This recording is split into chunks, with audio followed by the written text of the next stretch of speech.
देवी भागवत के महात्म्य प्रसंग में जाम्बवान के यहाँ से श्री कृष्ण के मणि प्राप्त करने और जाम्बवती से विवाह करके द्वारिका लौटने की कथा। ऋषियों ने पूछा,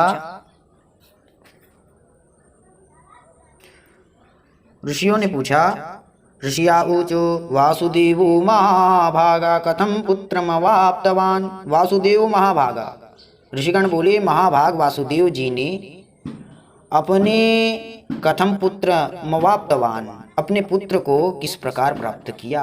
पुत्र मवाप्तवान, प्राप्त किया।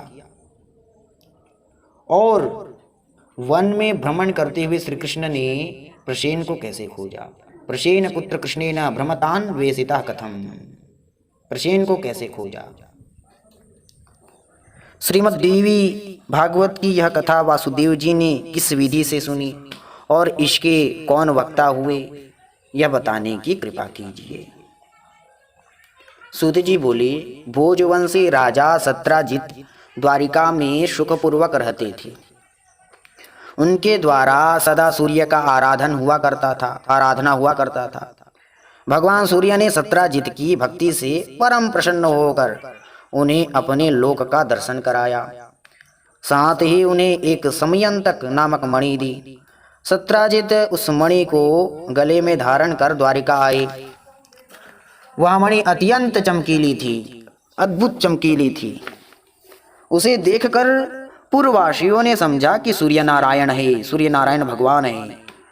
अतः सुधर्मा सभा में बैठे हुए भगवान श्री कृष्ण के पास जाकर वे उनसे कहने लगे, जगत प्रभु, ये सूर्य नारायण आ रहे हैं। उनकी बात सुनकर भगवान श्री कृष्ण के मुख पर मुस्कान छा गई। वे बोले, अरे बालको, ये सूर्य नहीं है, ये तो समयंतक मणि धारण कर सत्राजित आ रहे हैं।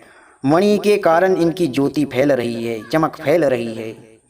सूर्य ने इन्हें यह मणि दी है।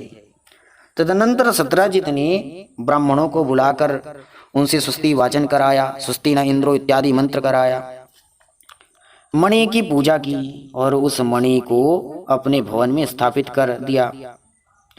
प्रतिदिन 8 भार स्वर्ण देने वाली वह मणि जहाँ रहती थी, वहाँ महामारी, रोग, दुर्भिक्ष एवं अन्य उत्पात मचाने वाले भय कभी नहीं ठहर सकते थे।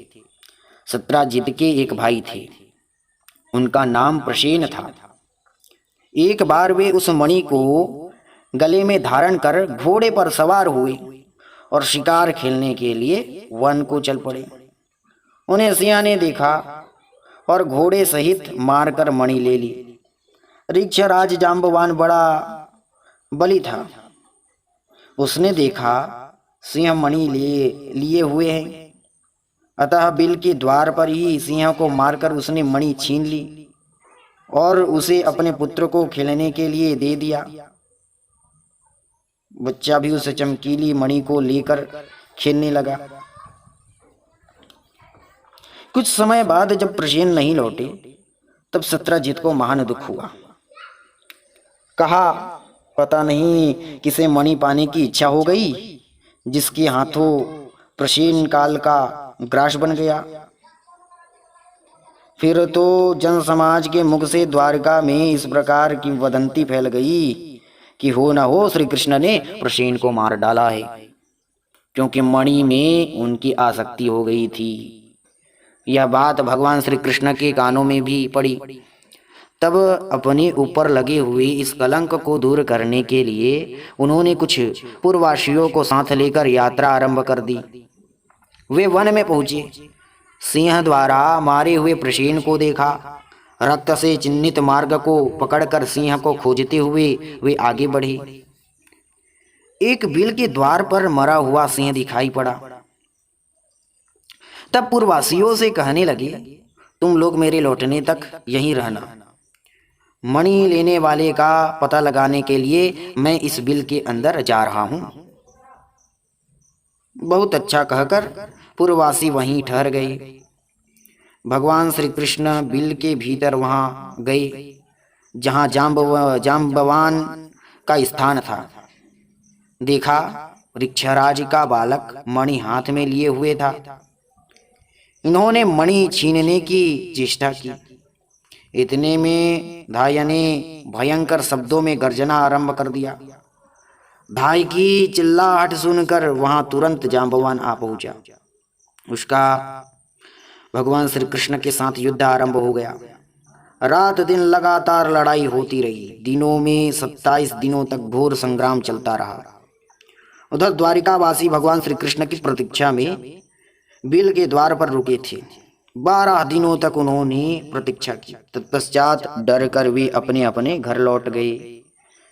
पूछने पर आरंभ से अंत तक सारा समाचार कह सुनाया।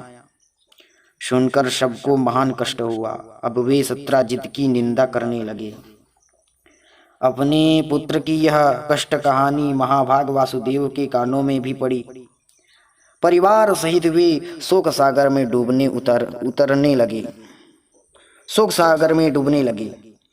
अब मेरा कल्याण कैसे होगा? इस प्रकार की अनेकों चिंताएं उनके मन में उठने लगी। इतने में देवर्षि नारद जी ब्रह्मलोक से वहां पधारे। वासुदेव जी उठकर खड़े हो गए। मुनि को प्रणाम किया।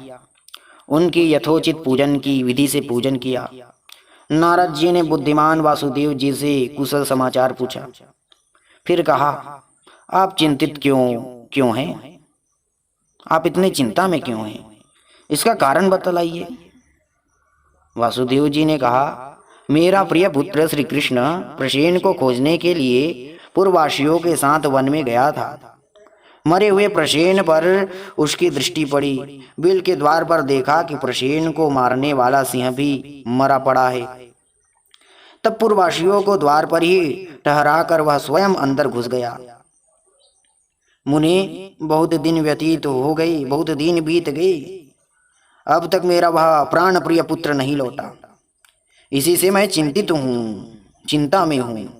कोई ऐसा उपाय बताने की कृपा कीजिए जिससे मेरा लड़का शीघ्र वापस आ जाए।